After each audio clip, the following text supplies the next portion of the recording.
The United States has shifted its approach to the Russia-Ukraine conflict, moving from historic security agreements and lifting weapons restrictions to intensified military actions.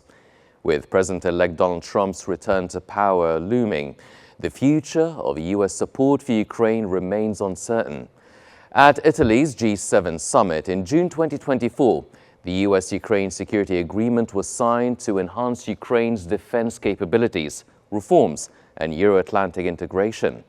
The 10-year pact also aims to strengthen Ukraine's economy and sovereignty while ensuring lasting security in coordination with global partners.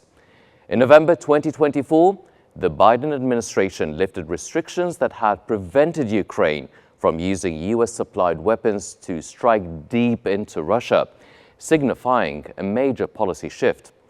The decision followed months of pressure from Ukrainian President Volodymyr Zelensky and Western allies urging greater latitude in Ukraine's military operations.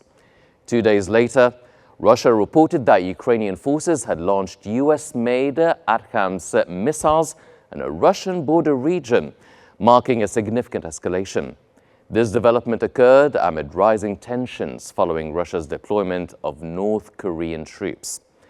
For the first time, the U.S. stated that it has evidence of North Korean forces in Russia. This came as the White House announced that North Korean troops currently training in Russia would be considered legitimate military targets if they engaged in combat in Ukraine.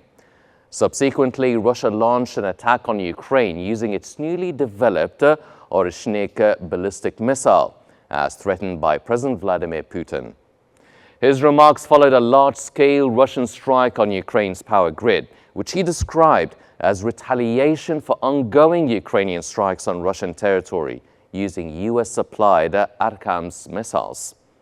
Since the onset of the Russia-Ukraine conflict, the U.S. Congress has approved 5 laws providing ongoing aid to Ukraine, with the most recent in April 2024, totaling approximately $175 billion. However, the actual amount could be significantly higher when factoring in the cost of replacing weapons and ammunition sent to Kyiv.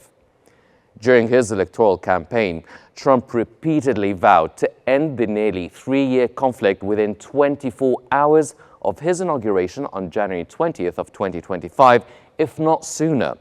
However, he has yet to disclose how he plans to achieve this. Donald Trump's return to power introduces uncertainty to the Russia-Ukraine conflict.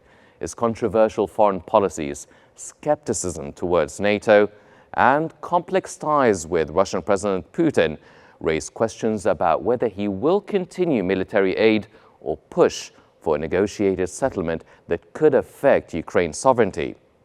Prolonged conflicts like the Russia-Ukraine war typically end in one of 3 ways: a decisive victory, a surrender, or a ceasefire brokered by international powers.